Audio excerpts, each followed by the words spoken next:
Hey, what's up, YouTube? So when Rob Pelinka and Magic Johnson took over the Lakers front office before last offseason, it was pretty clear what their goal was. First, get rid of some bad contracts and clear up some future salary cap room. Second, develop their young talent, guys like Brandon Ingram, Lonzo Ball, Kyle Kuzma. And then third, eventually make the Los Angeles Lakers a destination for high-profile free agents again to eventually, in the hopes of one day, building another Los Angeles Lakers super team, the super team that this kind of franchise, this iconic franchise, really deserves. And really, the first major step in this Lakers team becoming that super team and that type of dominant franchise yet again in the NBA was LeBron James signing a 4-year, $154 million contract with the Los Angeles Lakers. This completely changes the entire landscape of the NBA. And really, for LeBron James, I think it makes sense on so many levels, particularly when we look at the financial situation, the branding situation, some of the situation with his family, and of course, from the basketball standpoint. So, starting with the financial and branding aspect of it, obviously, Cleveland and it's just not the same market as LA. LA, you got Hollywood right there. And while LeBron James, he's leaving a lot of money on the table in terms of the fact that the Cleveland Cavaliers could have offered him a ton of more money in terms of the max contract deal if he would have stayed with them.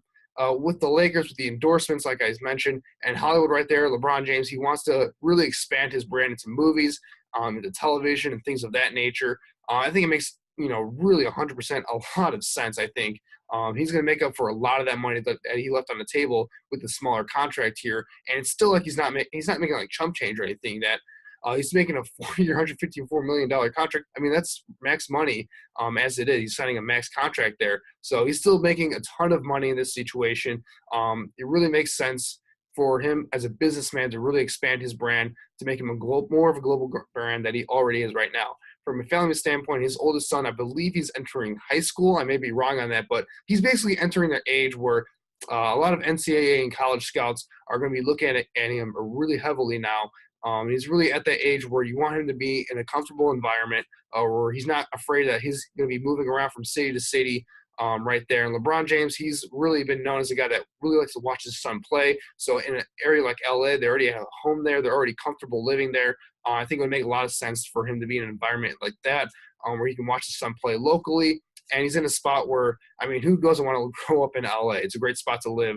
I think if you're a young player like that, growing up with LeBron James as your father, I mean, it makes a ton of sense there. And like I said, they already have a home in LA, so there's already a level of comfortability there that I think it makes a lot of sense there. And then from a basketball standpoint, because this is what it's really all about, I think it shows a lot from LeBron James and a lot of trust that he has in Magic Johnson and Rob Pelinka, who are running the Lakers, that he was willing to sign a 4-year contract with them and basically just be ready for committing them to them for the long haul in this process, because it is going to be a process. The Lakers, they are not ready to compete necessarily with the Warriors right now and really be a championship contending team as the way the roster is currently constructed. This team has got a lot of youth. They still got to develop in a lot of different areas, but I think bringing LeBron James into the fold and signing this 4-year deal, it's pretty clear what the plan is for the Lakers going forward, especially now that Paul George decided to stick with the Oklahoma City Thunder and just not commit to joining LeBron going to the Lakers. I think the plan now is definitely to shoot for the next year in 2019.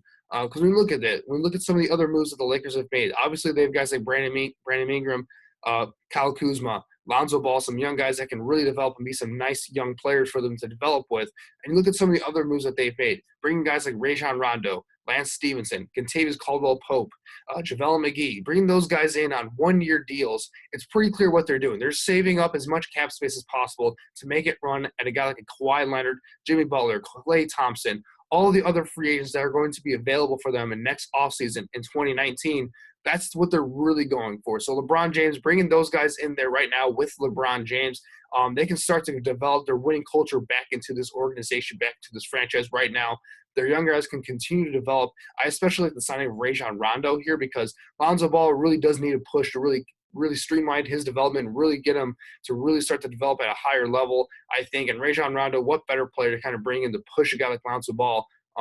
I mean, that's a great sign for them to kind of complement this team right now, complement LeBron James with what they want out of that second unit, really maybe as a secondary ball handler to kind of help set up the rest of their guys on their team.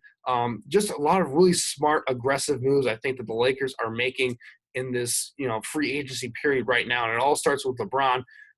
Just really good stuff, I think, for the Lakers. They're really doing this right because if they're going to trade for Kawhi Leonard, Greg Popovich, he's not going to just give up Kawhi Leonard and let them build a super team in the Western Conference where the San Antonio Spurs play. That's not happening. The Lakers would literally have to give up their entire farm, all their young players, all their young assets, all their draft picks for the next few years. They would have to give everything to the San Antonio Spurs, I feel like, in order for Popovich to really make that deal at this point in terms of the offseason. There's no way that's happening. I don't think the Spurs are going to be trading Kawhi to the Lakers and doing them any favors here. So they got to be patient with this. Let this all develop. And LeBron, he's the ultimate catalyst for this. Just a great signing, I think, for the Lakers overall. And Showtime, man. It's been a while since the Lakers have been relevant. I'm really excited for this move for LeBron because, it was been getting a little bit stale with him in Cleveland. Let's be honest here. Seeing the Warriors clobber down on the Cleveland Cavaliers every single year in the finals, it was getting a bit tiring. So for him to go to LA in the biggest market, I think we can all agree that whether you love to hate the Lakers or hate the Lakers, that the NBA is always better when the Lakers are relevant and they're competing for titles. And LeBron James going to the Lakers is the first step in that process. Now, on the other side, for Cleveland, this is obviously a huge loss for them. I think Cleveland fans, this is a lot different than the decision in 2010 where they were very angry at LeBron when he left. I think a lot of Cleveland fans, now that LeBron, he got them a championship, he got them the 4 straight NBA finals. I mean, there's nothing but respect and love, I think, for LeBron at this point. So let's talk about this team from a basketball perspective because this team is in cap hell right now, dealing with some of the bad contracts that they've kind of had to dole out to some of these players like J.R. Smith, Tristan Thompson, kind of the guys that I've mentioned because, like I said, LeBron has had such, a vice grip over this franchise over the past 4 years that they really haven't had any freedom to do what they wanted. It's pretty clear at this point that they want to keep Kevin Love for as long as possible. He's got a couple of years left on his deal. And I think with LeBron gone, I think Kevin Love can kind of get his value back up as a guy that can really be a productive player because, remember, he was a guy that was putting up 25 and 14 a game with the Timberwolves before he went to the Cleveland Cavaliers. I mean, he was a bona fide MVP type of candidate for a couple seasons there. He was a top 5, top 10 type of NBA player, and for him to drop off in terms of his trade value, I think it makes perfect sense for the Cleveland Cavaliers right now to keep him for the moment here. Let his trade value go up a little bit as he puts up some better numbers, hopefully, in the next season or so, and then trade him when he has his highest value. So that would make perfect sense, I think, for the Cleveland Cavaliers from that standpoint. But they got to figure out some ways to get rid of some of these bad contracts because it's clear that they're not going to be competing next year whatsoever. If they make the playoffs, they would be lucky to, even though the Eastern Conference is pretty weak overall.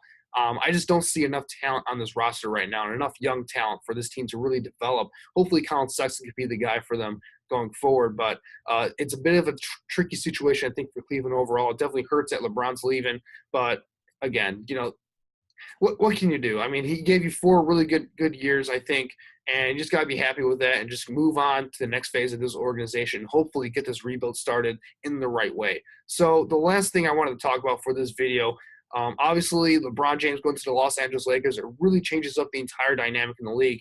And it's pretty clear that the Western Conference, man, you might as well just make the NBA just the Western Conference, the Boston Celtics, the 76ers, and just get rid of the rest of the teams because that's basically what the NBA is at this point. When you look at this Western Conference here, it is absolutely stacked.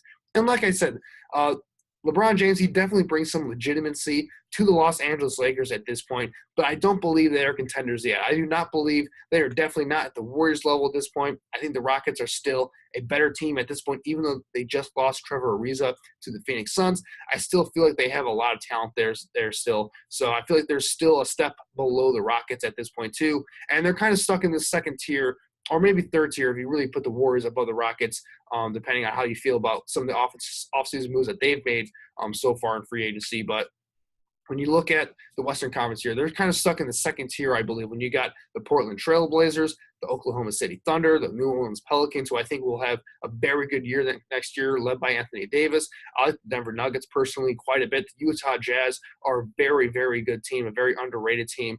underrated teams I think are going to make a lot of noise yet next year.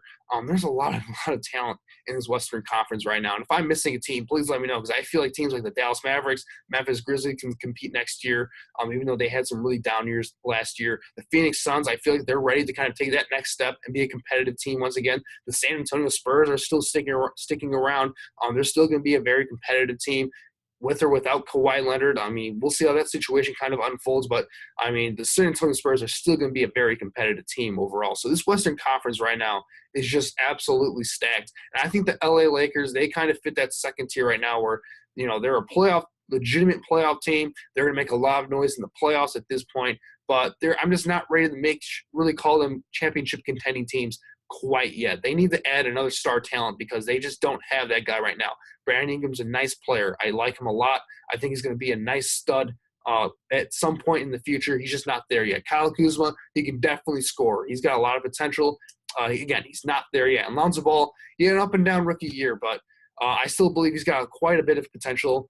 He's definitely not there yet. They have some nice role players. They need some more shooting, I think, on this roster overall if they're going to really take that next step.